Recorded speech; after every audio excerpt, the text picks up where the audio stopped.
Lucien, tu viens d'une région plus sèche, sinon plus ensoleillée et plus chaude. J'ose pas dire pays catalan. Donc, Lucien Pagès, Chambre régionale Occitanie. Je suis multifilière, je ne suis pas spécialisé. Parle plus fort, Lucien. D'accord. Plus près. D'accord, donc je participe au réseau national équin, mais aussi à d'autres filières et aussi à l'agroécologie. Donc avec Lucien, nous allons vous présenter une étude que l'on a menée en 2016 dans le cadre de la relance du dispositif. En fait, rapidement, c'est des choses que l'on a déjà vues ce matin dans un contexte économique un peu morose où on a un contexte économique plus tendu, une baisse du pouvoir d'achat, une augmentation des tarifs suite aux évolutions de TVA et une concurrence surtout sur les secteurs pensions et centres équestres, avec une régression du nombre de licenciés. La question qu'on s'est posée avec les collègues, c'est comment les entreprises du nouveau réseau, parce que certaines d'entre elles, on ne les connaissait pas, se comportaient par rapport à ce contexte-là. Donc en fait, les collègues ont réalisé des entretiens semi-directifs auprès de 67 exploitants sur les 80 de la campagne 2015. Toutes les familles ont été enquêtées. Donc on a vu ce matin dans le cadre des résultats 2015. Et les questions portaient sur deux thèmes. Il y avait une première question autour de l'évolution des activités sur les dernières années et les éléments explicatifs. En fait, on a demandé aux exploitants de nous dire sur les 3 dernières années quelle était l'augmentation ou pas de leur nombre de pensions, de clients, et de nous exposer les raisons selon eux qui expliquaient ces évolutions. Le deuxième thème, c'était plutôt autour des produits commercialisés par les structures. Et là, on leur a demandé de nous décrire 2 produits qui fonctionnaient bien et 2 produits qui fonctionnaient moins bien. Et là, on a décortiqué le produit pour le décrire, quelle était la clientèle ciblée, quels étaient les besoins de cette clientèle et des indicateurs de tarifs. Donc, même si on a relevé quelques indicateurs par rapport à cet entretien, on reste quand même sur une approche ressentie des exploitants. Les résultats globaux de cette étude, donc, comme on l'a vu ce matin, ça corrobore les résultats du réseau. Donc, c'est des structures qui sont spécialisées, généralement spécialisées à part les élevages de trait. Ce sont des gens qui sont installés depuis plusieurs années, donc des structures pérennes, qui ont plusieurs domaines d'activité. Ça, on l'a vu ce matin également. Et par contre, dans les réponses des exploitants, selon leurs ressentis et les quelques indicateurs qu'on a relevés, 75% réussissent à maintenir, voire développer leur activité sur ces dernières années. La moitié d'entre eux constatent quand même une évolution de la demande de la clientèle et ils sont 64% à développer de nouveaux produits, voire de nouvelles formules de prestations. Donc, on va vous présenter en fait les résultats des 4 familles selon la même façon de le présenter, en vous rappelant les publics ciblés, les produits qui fonctionnaient plutôt bien, les évolutions de la demande de la clientèle, et nous ferons un petit résumé sur les atouts qui ont été présentés par les exploitants. Donc sur les centres équestres, donc les publics ciblés, par rapport à ce qu'on nous a dit dans le cadre des entretiens, ce sont des clientèles, donc une clientèle de proximité, généralement à 20 minutes de l'exploitation, des enfants en majorité, des jeunes enfants, donc à partir de 3 ans, et adolescents, des groupes scolaires ou centres aérés, des cavaliers, propriétaires ou non de chevaux. Donc les produits qui fonctionnent bien parmi les produits qui nous ont été décrits, donc dans le cadre des centres équestres, on avait 65 produits décrits. Ce sont les baptêmes poneys. Les baptêmes bonnets, les séances d'initiation, les goûters d'anniversaire pour des groupes de 8 enfants. Donc ça, c'est pour les jeunes enfants de 3 à 10 ans. Des forfaits, donc les forfaits courts avec forfait à l'année, semestriel ou trimestriel. Des stages pour les adolescents. Les sorties concours pour les cavaliers expérimentés de club et des cours particuliers pour les propriétaires. Parmi les exploitants interrogés, on en a la moitié qui ont remarqué une évolution de la demande de la clientèle. Et là, en fait, dans ce qu'ils nous expriment, ils disent que les gens sont plus exigeants sur les cours. Ils demandent en fait une programmation des cours sur l'année avec un meilleur retour par rapport à leur évolution. Et ils demandent également une diversité des supports pédagogiques utilisés. Par rapport aux infrastructures, là aussi, il remarque une évolution de la demande en termes d'infrastructures. Ils sont de plus en plus exigeants, donc notamment avoir des abris dans les prés, avoir la lumière dans la carrière pour pouvoir monter le soir, et également par rapport au centre aéré, c'est d'avoir un endroit couvert pour les enfants. Pour les tarifs, de plus en plus regardant sur les tarifs, et là un petit clin d'œil au coût de production, les gens, ils ont beaucoup, comme on l'a dit ce matin, il y a de plus en plus d'installations d'établissements équestres et donc les gens ont le choix. Donc pour une même prestation, s'ils arrivent à trouver moins cher, voilà, ils vont être tentés de regarder ce qui se passe ailleurs. D'où la nécessité de bien maîtriser ces coûts de production. L'individualisation du coaching, effectivement, les gens sont de plus en plus en demande de suivi personnalisé et on a des demandes pour des cours d'une demi-heure où les gens sont seuls avec l'enseignant. Donc voilà, j'ai listé grossièrement les quelques évolutions.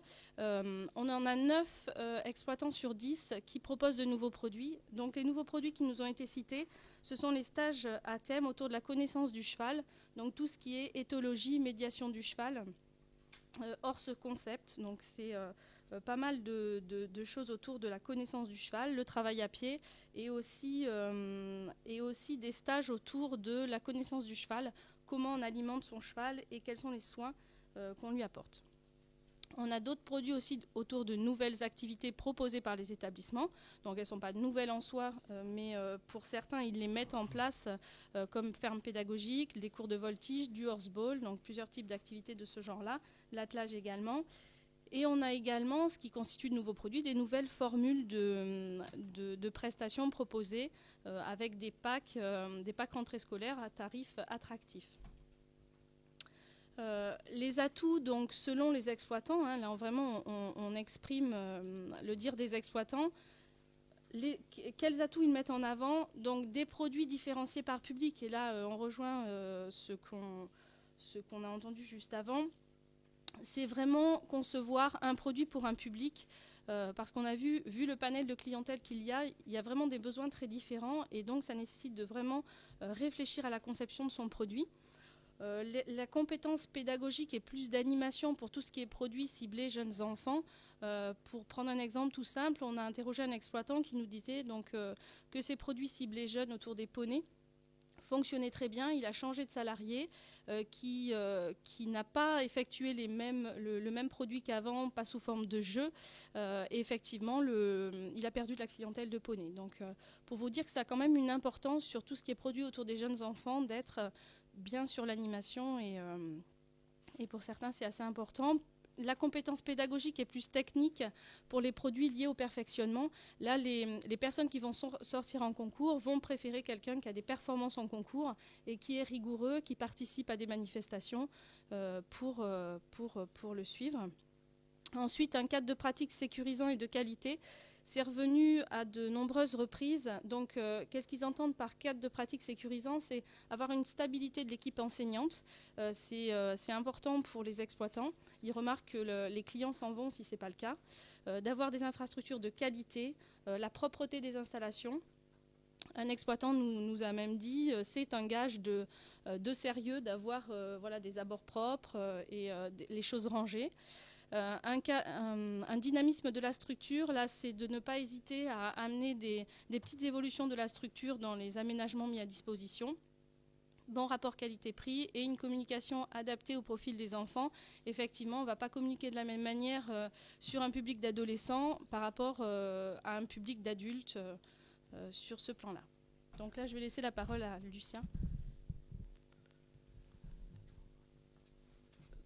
Alors sur les fermes équestres, là on change de domaine d'activité parce que le mot tourisme déjà renvoie à l'attractivité de la France en termes touristiques. Donc tu l'as dit ce matin, ce tourisme équestre se décline selon les territoires. Il y a une attractivité des territoires français qui sont tous différenciés, donc on peut penser que le tourisme équestre se décline différemment selon ces territoires.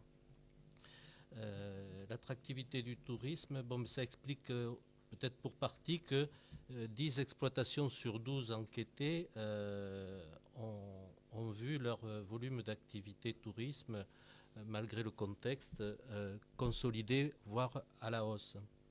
Alors, étant donné qu'on est dans le tourisme et donc dans la saisonnalité, les entreprises enquêtées voient leur équilibre économique complété par d'autres activités telles que l'enseignement, les pensions, l'élevage ou les locations. Et donc on a essayé d'aller plus loin et de comprendre qu'est-ce qui fait également que l'exploitant, le manager, si on peut dire, de ces entreprises se différencie et conquiert des parts de marché dans son territoire. Donc en effet, on a essayé d'identifier les publics ciblés et 60% d'entre eux s'adressent, un peu comme tu l'as dit pour les centres équestres, quels que soient les territoires, on est sur une approche ciblée vers les jeunes enfants, voire vers des produits peu différenciés, tout public. Et enfin, un troisième segment pour des cavaliers confirmés, pour lesquels on s'adresse à des balades plus longues, de 2, 3, voire une semaine. 2 à 3 jours, voire une semaine.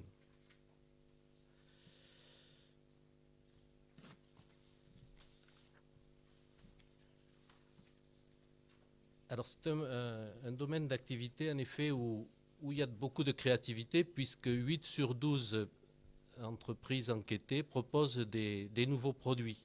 C'est là que la différenciation territoriale agit pleinement et la créativité permet de grimper en prix.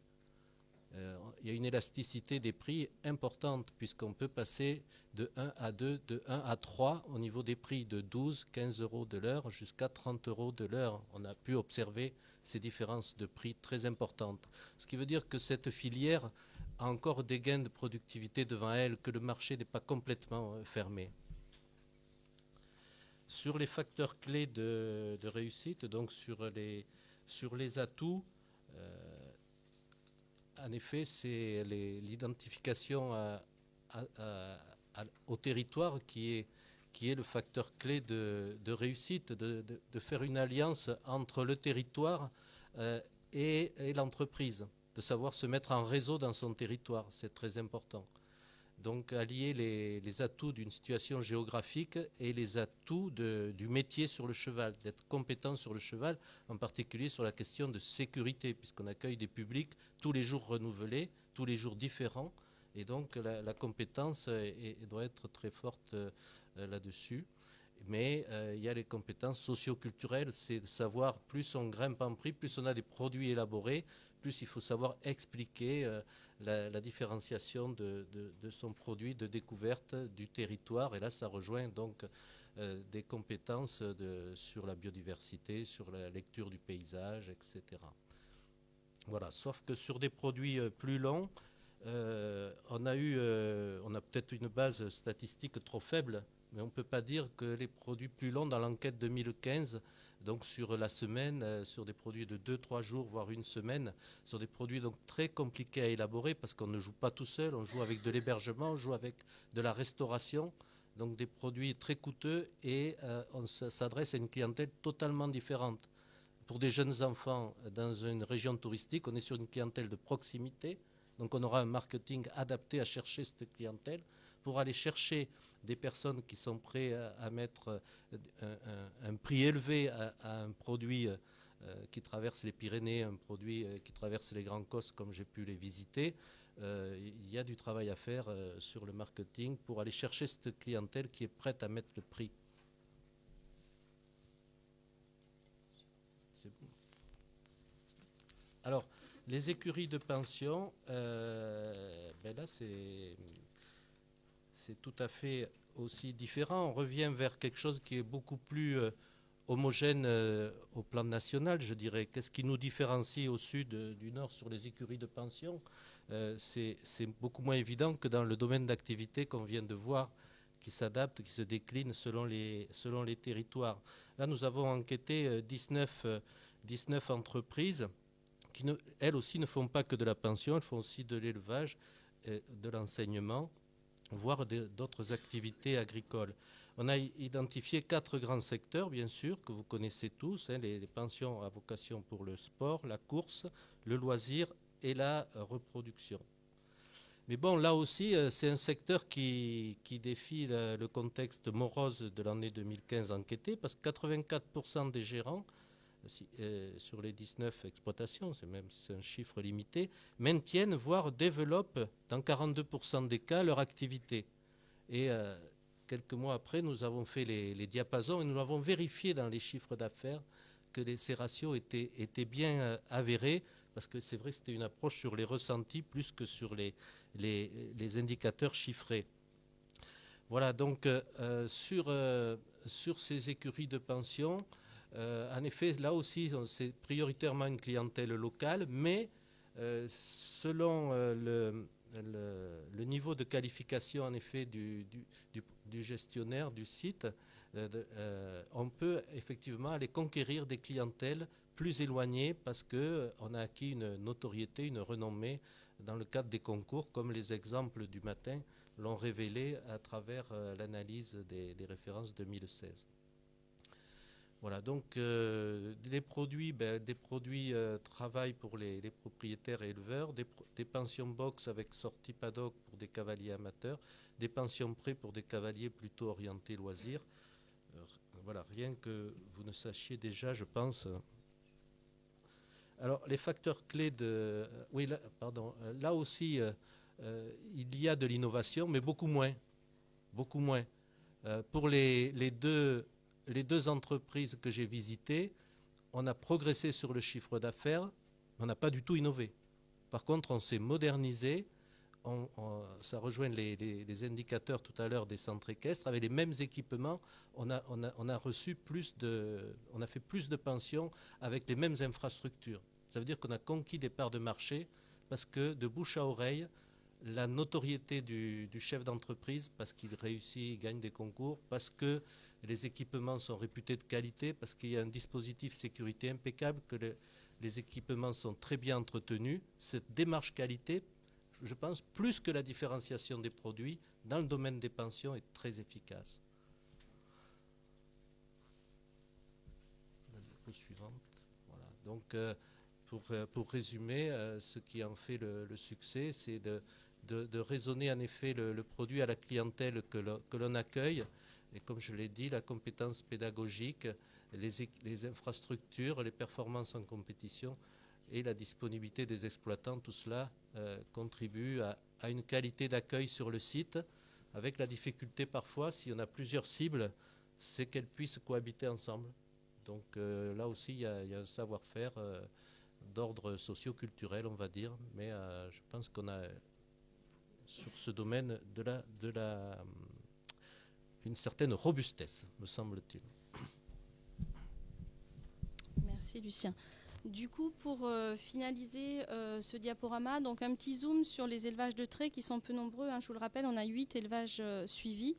Par rapport au public visé, là aussi, une clientèle assez large, hein, parce qu'on a une clientèle locale, une clientèle qui va vraiment varier suivant le type de produit que l'on vise. Donc, clientèle locale, mais aussi plus large, qui va au-delà de la région, des éleveurs, des particuliers ou tout public. Donc, en fait, les produits qui fonctionnent dans ces structures-là, des caissettes de viande ou des produits transformés, c'est là où on va s'adresser plutôt à une clientèle locale autour de l'exploitation. Des poulains de 18 mois pour l'export vers l'Italie. Des chevaux débourrés ou montés pour des particuliers. Et c'est là où on va s'adresser à un public beaucoup plus large que la région ou la proximité.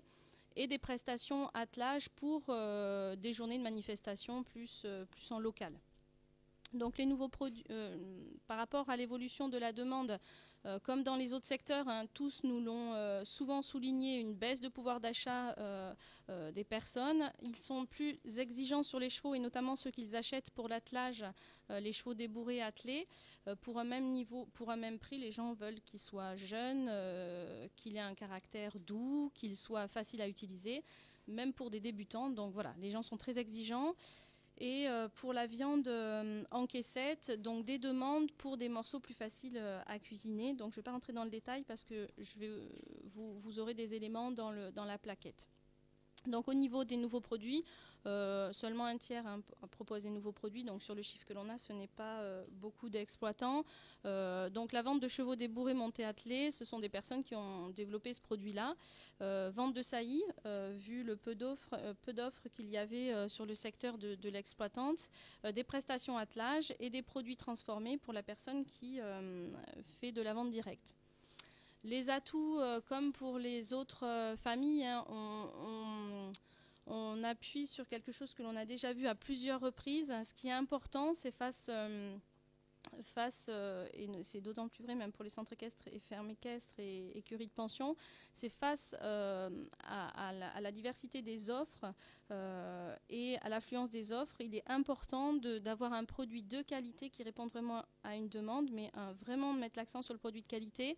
Un bon rapport qualité-prix parce que les gens ont la possibilité de voir des choses ailleurs. Organisation de la mise en marché pour la vente en direct, c'est un atout qui a été mis en avant par un exploitant qui pratique cette mise en marché. Il faut être assez performant pour pouvoir vendre la viande assez vite, avoir un bon réseau de communication et une communication aussi adapté aux produits et à la cible, parce que vous avez pu voir, même dans les élevages de trait, on a une diversité de clientèle, et donc quand on va vendre de la viande en direct, on ne va pas utiliser les mêmes circuits, les réseaux de communication que quand on va vouloir vendre un cheval pour des cavaliers amateurs, où on va utiliser Facebook, où on va utiliser Internet, les réseaux sociaux, alors que pour vendre de la viande, on va plutôt rester en local avec du bouche à oreille. Donc par rapport à cette étude, donc on l'a dit, 75% des entreprises sur l'ensemble des personnes enquêtées maintiennent leurs activités. Les atouts qu'ils ont mis en avant, c'est être en phase avec son marché, proposer une prestation de qualité, offrir un cadre agréable et sécurisant et bien promouvoir le produit.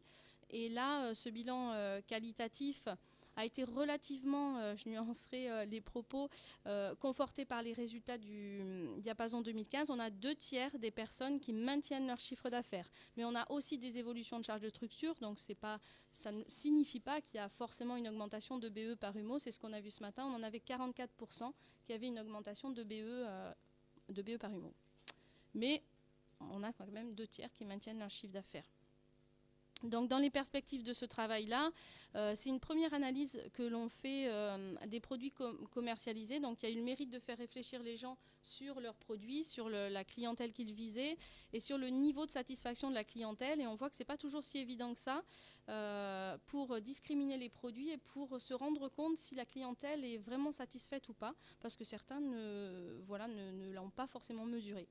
Donc les limites de l'étude là, c'est qu'on n'a pas pris en compte l'analyse du contexte des exploitations pour mesurer le maintien du chiffre d'affaires, c'est-à-dire est-ce qu'on est sur un secteur où il y a une pression, où il y a une concurrence par rapport aux autres établissements.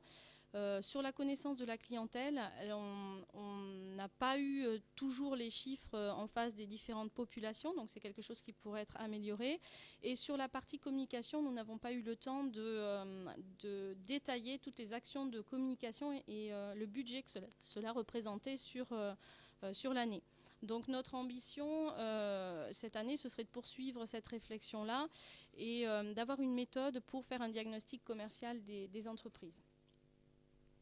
Voilà, je vous remercie de votre attention.